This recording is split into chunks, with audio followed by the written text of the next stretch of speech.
Cette enquête, effectivement, elle sera importante. On va en reparler dans un instant avec Gauthier Ribinski. Avant ça, nous sommes en ligne avec le lieutenant-colonel Philippe Besson. Bonjour, merci Bonjour. de nous rejoindre sur cette antenne. Vous êtes le président de l'association des pompiers de l'urgence internationale. On l'a dit, plus de 400 pompiers se sont mobilisés depuis hier soir dans et autour de Notre-Dame. D'abord, un mot de deux pompiers, je crois, qui ont été blessés. Les conditions d'intervention ont été particulièrement extrêmes cette nuit sur l'île de la Cité.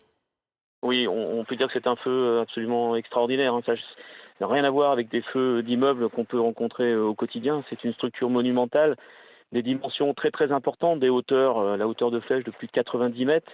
Et il a fallu utiliser des cheminements très très complexes, très étroits pour attaquer les feux de l'intérieur et de l'extérieur également. C'est ce qui explique également les deux blessés, mais le bilan aurait pu être beaucoup plus lourd. Les pompiers, notamment, disent s'être pris sur la tête des coulées de plomb qui étaient sur le toit, qui participent à la construction de ce toit de Notre-Dame, ainsi que de la flèche qui a cédé.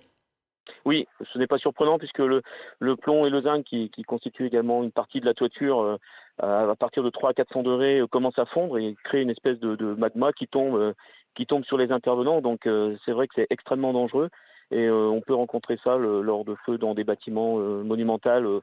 On a connu ça à Limoges, notamment pour le feu de la gare de Limoges. On rappelle, Philippe Besson, que Notre-Dame de Paris est sur l'île de la Cité, coincée d'une certaine façon entre la Seine et des habitations qui sont à sa droite. Les Parisiens se sont étonnés hier soir, mais c'est parce qu'ils ne pouvaient évidemment pas voir tout ce qu'il se passait dans la cathédrale, de voir simplement, si j'ose dire, des lances à incendie qui paraissaient d'une certaine façon bien maigres par rapport à l'intensité des flammes. Ce qu'il faut comprendre, c'est que les pompiers ont procédé dans l'intérieur du bâtiment, c'est ça ?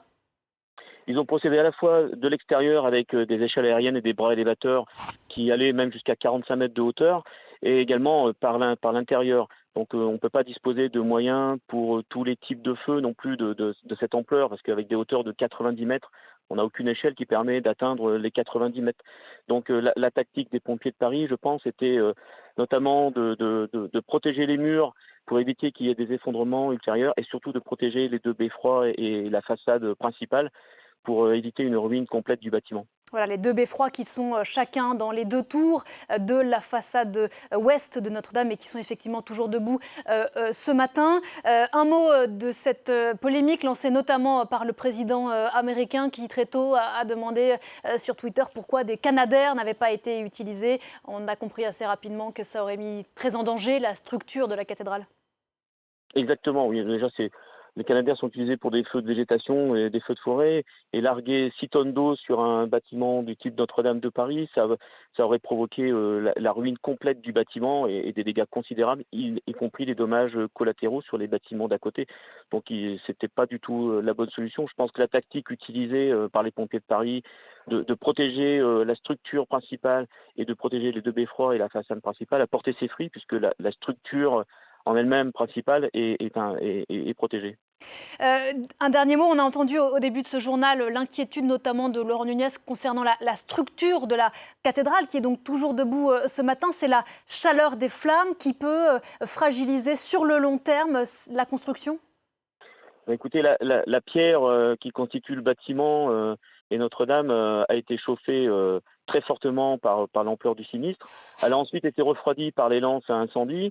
Et maintenant, avec le refroidissement, on va certainement assister à une modification de la structure, à peut-être de la dilatation. On va assister à une rétractation de la structure et ça peut provoquer effectivement des dommages à la structure. Donc je crois que les bâtiments de France vont vérifier tout cela de manière attentive. D'où encore beaucoup de prudence. Merci infiniment, lieutenant-colonel Philippe Besson, Je vous en prie. président de l'association des pompiers de l'urgence internationale, d'être intervenu sur